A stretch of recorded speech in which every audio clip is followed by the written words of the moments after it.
Hello friends, welcome back to my YouTube channel. तो आज की इस वीडियो में हम देखेंगे जो अपना बीएससी नर्सिंग की फार्माकोलॉजी सब्जेक्ट है फोर्थ सेमेस्टर का, उसकी unit 4 drug used in respiratory system का एक इम्पोर्टेंट टॉपिक एक्सपेक्टोरेंट्स। ये हमारा पार्ट 3 है। पार्ट 1 और पार्ट सेकंड हमने प्रीवियस वीडियो के अंदर डिस्कस किया था। फर्स्ट पार्ट के अंदर हमने देखा था कि ब्रोंकोडायलेटर ड्रग्स क्या होती है, और सेकंड पार्ट में हमने देखा था कि डीकंजेस्टेंट जो ड्रग होती है वो क्या होती है। तो अब बात करते हैं एक्सपेक्टोरेंट्स। आज का हमारा टॉपिक है एक्सपेक्टोरेंट।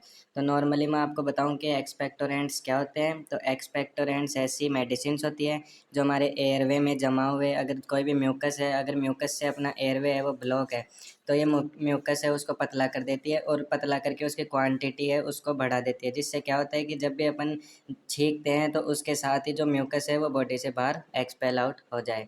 तो फर्स्टली बात करते हैं एक्सपेक्टोरेंट से उसकी डेफिनेशन की। Expectorants are drugs that increase and thin respiratory tract secretions so that mucus can be easily expelled through coughing। तो मतलब इसका मतलब है कि जो एक्सपेक्टोरेंट्स ऐसी मेडिकेशन होती है जो हमारे सांस की नली हो, यानी जो एयरवेज होता है अपना, उसमें जमा हुए म्यूकस को ये पतला करती है और उसकी मात्रा को बढ़ा देती है, यानी उसकी क्वांटिटी को बढ़ा देती है, जिससे क्या होता है कि खांसी करने पर जो कफ है वो इजीली बाहर निकल सके। एग्जाम्पल में मानो जैसे गुआइफेंसिन एक एक्सपेक्टोरेंट है जो अपनी कफ सिरप होती है उसके अंदर ये मिली हुई आती है, और ये क्या करती है, जो अपना म्यूकस है उसको पतला करके उसको बॉडी से या फिर अपने नाक से बाहर निकालने में हेल्प करती है। They are helping in clearing the airways in productive cough. जो एक्सपेक्टोरेंट्स होते हैं तो ये प्रोडक्टिव कफ में जो एयरवे ब्लॉक हो जाता है तो उसको क्लियर करने में मदद करते हैं। यानी जब खांसी के साथ में म्यूकस आता है तब एक्सपेक्टोरेंट्स जो होते हैं वो एयरवे को साफ़ करने में हेल्प करते हैं। एग्जाम्पल में जैसे अगर आपको गीली खांसी है जिसमें आपके कफ या फिर म्यूकस बन रहा है, तो एक्सपेक्टोरेंट्स लेने से क्या होता है कि जो भी म्यूकस है वो इजीली बॉडी से बाहर पास आउट हो जाता है नाक के थ्रू, और जिससे आपको साइन सिम्टम में राहत मिलती है। तो ये थी हमारी डेफिनेशन। उसके बाद में नेक्स्ट बात करते हैं इसके क्लासिफिकेशन की। तो क्लासिफिकेशन है, इसमें फर्स्ट आता है डायरेक्टली एक्टिंग। डायरेक्टली एक्टिंग के एग्जाम्पल है अमोनियम क्लोराइड, पोटेशियम आयोडाइड और सोडियम सिट्रेट। सेकंड क्लासिफिकेशन आता है रिफ्लेक्सली एक्टिंग या फिर गैस्ट्रिक इरिटेंट्स। इसके अंदर एग्जाम्पल है आइपेकोना और स्क्विल। थर्ड आती है कॉमनली यूज्ड ड्रग्स। जो अपन कॉमनली ड्रग्स यूज करते हैं उसके एग्जाम्पल में आती है गुआइफेंसिन, जो कि मोस्ट कॉमन यूज करते हैं। सेकंड है टर्पिन हाइड्रेट। उसके बाद में फोर्थ एंड लास्ट क्लासिफिकेशन आता है नॉन ड्रग एक्सपेक्टोरेंट्स। एग्जाम्पल में आते हैं steam inhalation, warm fluids. Non drug expectorants का मतलब है कि वो एक्सपेक्टोरेंट्स जो ड्रग के फॉर्म में नहीं होती पर उनका वर्क होता है वो एक्सपेक्टोरेंट्स के जैसे ही होता है। जैसे स्टीम इनहेलेशन में अपन भाप देते हैं, वो क्या करती है, म्यूकस को पतला करके नाक के थ्रू उसको पास आउट करवाने में हेल्प करती है। वार्म फ्लूइड है वो भी उसको इजीली डाइल्यूट कर देती है म्यूकस को, जिससे वो इजीली पास आउट हो जाए। क्लासिफिकेशन के बाद में आता है अपना मैकेनिज्म ऑफ एक्शन की जो एक्सपेक्टोरेंट्स होते हैं वो बॉडी के अंदर कैसे वर्क करती है। तो increase secretion of respiratory tract fluid. जो एक्सपेक्टोरेंट्स होती है वो रेस्पिरेटरी जो अपना ट्रैक्ट होता है उसके अंदर क्या करती है, फ्लूइड का सिक्रेशन है उसको इंक्रीज कर देती है, जिससे क्या होता है decrease viscosity thickness of mucus. जिससे जो म्यूकस है वो गाढ़ा था तो वो क्या होता है, वो पतला हो जाता है। फिर क्या होता है उससे loosens and thick brachial secretions. जो भी ब्रोंकाई के अंदर सिक्रेशन तो होते हैं उसको एक्सपेक्टोरेंट्स होते हैं वो पतला कर देते हैं, जिससे क्या होता है कि जो एयरवे होता है अपना वो क्लीन हो जाता है। इम्प्रूव ब्रीदिंग, जिससे ब्रीदिंग है वो ईजी हो जाती है, जो भी पेशेंट है वो नॉर्मली ब्रीदिंग कर सकता है। तो फिर से बताऊं कि मैकेनिज्म ऑफ एक्शन क्या है। जो एक्सपेक्टोरेंट जैसे ही अपन इंटेक करते हैं तो ये रेस्पिरेटरी ट्रैक्ट के अंदर फ्लूइड का सिक्रेशन होता है वो इंक्रीज कर देती है, म्यूकस है उसको पतला कर देती है, ब्रोंकाई है उसके अंदर जो सिक्रेशंस हो रहे हैं उनको भी पतले कर देती है, जिससे क्या होता है जो अपना एयरवे होता है वो क्लीन हो जाता है और अपन इजीली ब्रीथ कर पाते हैं। तो ये था हमारा मैकेनिज्म ऑफ एक्शन। उसके बाद में आते हैं इंडिकेशंस कि किन किन कंडीशन के अंदर अपन एक्सपेक्टोरेंट्स ड्रग्स होती हैं उनका यूज करते हैं। फर्स्ट आता है प्रोटेक्टिव कफ। तो प्रोटेक्टिव कफ का मतलब होता है कि ऐसी खांसी जिसके अंदर म्यूकस है वो बाहर एक्सपेल आउट हो। तो मतलब एग्जाम्पल के तौर पे अगर कोई पेशेंट है उसको चेस्ट में हैवीनेस फील हो रही है और खांसी के साथ में येलो या ग्रीन कलर का म्यूकस आ रहा है, तो उसे एक्सपेक्टोरेंट्स देते हैं जिससे वो इजीली ब्रीथ भी कर सकता है और जो म्यूकस होता है उसको पतला करके एक्सपेल आउट भी करवाते हैं। सेकंड आता है ब्रोंकाइटिस। ब्रोंकाइटिस में कैसे हेल्प करता है, जो लंग्स की ब्रोंकाई होती है उसके अंदर इन्फ्लामेशन हो जाता है ब्रोंकाइटिस के अंदर, तो एक्सपेक्टोरेंट्स है, तो अगर उसके अंदर म्यूकस का सिक्रेशन अगर बढ़ जाता है तो उस म्यूकस को पतला करके एक्सपेल आउट करने में हेल्प करती है।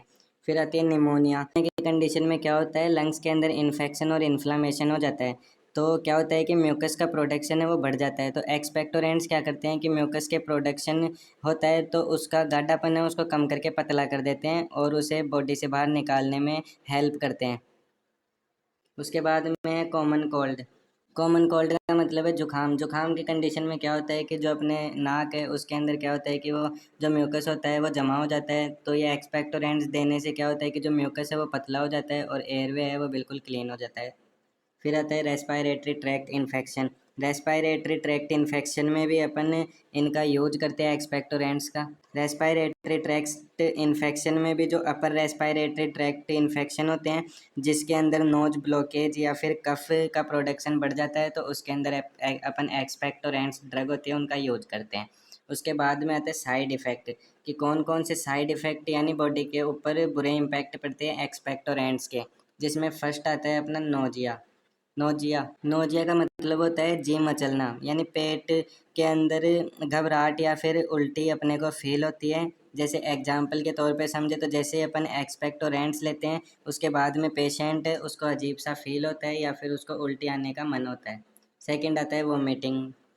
वोमिटिंग है कि एक्सपेक्टोरेंट जब अपन ले लेते हैं अगर हाई डोज या लो डोज में, तो भी कई बार क्या होता है कि लेने के बाद में पेशेंट है उसको उल्टी आ जाती है, क्योंकि एग्जाम्पल में मान लो जैसे कोई भी पेशेंट है उसको जो मेडिसिन है उसका टेस्ट पसंद नहीं आए, जिससे क्या होता है कि जो स्टोमक होता है वो अपसेट हो जाए और वोमिटिंग हो जाए पेशेंट में। थर्ड आता है गैस्ट्रिक इरिटेशन। गैस्ट्रिक इरिटेशन भी हो सकता है, इसका मतलब है कि पेट के अंदर या तो हल्की जलन पेशेंट को फील होती है या फिर उसे डिस्कम्फर्ट फील होता है। ये मोस्टली तब होता है जब कोई पेशेंट है वो खाली पेट दवा ले ले।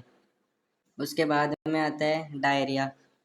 डायरिया से मतलब है कि कोई भी पेशेंट है वो एक्सपेक्टोरेंट्स का यूज कर रहे हैं पर उससे क्या होता है उसका पेट है वो ख़राब हो जाता है और उसे बार बार डायरिया की कंडीशन बन जाती है। एग्जाम्पल है कि कुछ लोगों को एक्सपेक्टोरेंट्स अगर वो ले लेते हैं तो उनका डाइजेशन है उसके अंदर खराबी हो जाती है या फिर उनका डाइजेशन है वो डिस्टर्ब हो जाता है। फिर आता है हेड एक। तो हेड एक कैसे होता है कि पेशेंट है वो दवा ले ले और उसके बाद में उस दवाई से ही उसके हल्का सर दर्द करने लग जाए। फिर आता है डिजीनेस। डिजीनेस का मतलब होता है पेशेंट उसको चक्कर आ सकते हैं या फिर उसे घबराहट महसूस होती है। तो ये थे जो एक्सपेक्टोरेंट्स होते हैं उनके साइड इफ़ेक्ट। अब बात करते हैं कॉन्ट्रा इंडिकेशंस की, कि किन किन कंडीशन के अंदर जो पेशेंट है उसको अपन ये जो एक्सपेक्टोरेंट्स होते हैं वो प्रेस्क्राइब नहीं करते। फर्स्ट आता है गैस्ट्रिक अल्सर। गैस्ट्रिक अल्सर होते हैं उसके अंदर क्यों नहीं लेना चाहिए, जिन लोगों को पेट के अंदर अल्सर होते हैं उन्हें एक्सपेक्टोरेंट से बचना चाहिए, यानी उन्हें लेना नहीं चाहिए, क्योंकि ये क्या करते हैं ये इरिटेशन कोज कर सकते हैं। एग्जाम्पल मानो जैसे कोई भी पेशेंट है उसको पहले से ही गैस्ट्रिक अल्सर की प्रॉब्लम है, तो एक्सपेक्टोरेंट्स होने से वो प्रॉब्लम बढ़ सकती है। इसलिए जब भी कोई भी पेशेंट है जिसके पेट के अंदर अल्सर हो पहले से, तो वो क्या करता है उसको डॉक्टर के प्रेस्क्रिप्शन के बिना ये जो एक्सपेक्टोरेंट्स हैं उनका यूज नहीं करना चाहिए। सेकंड आता है चाइल्ड बिलो 2 ईयर। 2 साल से छोटे बच्चों को भी नहीं देना चाहिए, क्योंकि छोटे बच्चों को बिना डॉक्टर की सलाह के एक्सपेक्टोरेंट्स अपने को नहीं देने चाहिए। क्यों नहीं देने चाहिए, क्योंकि जो इन्फेंट होते हैं या फिर जो टोडलर बच्चे होते हैं उनमें डोज और सेफ्टी कंसर्न अलग होते हैं एडल्ट की तुलना में। इसलिए जो पीडियाट्रिशियन होता है उससे अपने को कंसल्ट करने के बाद में ही इन बच्चों को एक्सपेक्टोरेंट्स देना चाहिए। इसीलिए जो जो छोटे बच्चे होते हैं उनके अंदर अपन ड्रग यूज नहीं करते, उसके अंदर अपन यूज करते हैं स्टीम इनहेलेशन। भाप देते हैं बच्चों को, जिससे क्या होता है कि उनका जो म्यूकस का प्रोडक्शन है वो पतला हो जाए और म्यूकस की क्वांटिटी बढ़ जाए, जिससे क्या होता है बच्चा जब भी खांसता है तो उसके साथ ही जो म्यूकस है वो निकल जाता है। फिर बात करते हैं नर्सिंग रेस्पॉन्सिबिलिटीज़, कि एक्सपेक्टोरेंट्स देने के लिए नर्स है उसकी क्या क्या जिम्मेदारी होती है। फर्स्ट है advise patient to take plenty of fluids. इसका मतलब है जो नर्स है उसको पेशेंट को ज़्यादा से ज़्यादा पानी या फिर लिक्विड्स पीने के लिए एनकरेज करना चाहिए, जिससे जो म्यूकस है वो पतला होता है और आसानी से एक्सपेल आउट हो जाता है। एग्जाम्पल में जैसे जो भी नर्स है वो पेशेंट को हेल्थ एजुकेशन दे सकती है, तो वो पेशेंट को बता सकती है कि दिन भर में पानी, जूस या फिर गर्म पेय पदार्थ उसको पीने चाहिए, जिससे म्यूकस है वो पतला हो जाए और इजीली एक्सपेल आउट हो जाए। उसके बाद में आता है सजेस्ट स्टीम इनहेलेशन। स्टीम लेने से रेस्पिरेटरी जो पासेज होते हैं वो खुलते हैं और जो म्यूकस है उसको निकलने में मदद होती है। एग्जाम्पल के तौर पे पेशेंट को अपने को बताना है कि गर्म पानी की भाप लेने से या फिर वेपोराइजर का यूज करने से म्यूकस पतला होता है और इजीली एक्सपेल आउट होने में हेल्प होती है पेशेंट को, और जो उसको साइन सिम्टम प्रोड्यूस होते हैं उनको भी कम करता है। फिर है educate patient that expectorants are useful only in productive cough, not in dry cough. तो इसमें क्या होता है कि जो नर्स है उसको पेशेंट को समझाना है कि जो एक्सपेक्टोरेंट्स होते हैं वो सिर्फ उन खांसी के अंदर ही फ़ायदेमंद होते हैं जिनके अंदर म्यूकस का प्रोडक्शन होता है। जो सूखी खांसी होती है उसके अंदर अपन एक्सपेक्टोरेंट्स का यूज नहीं करते।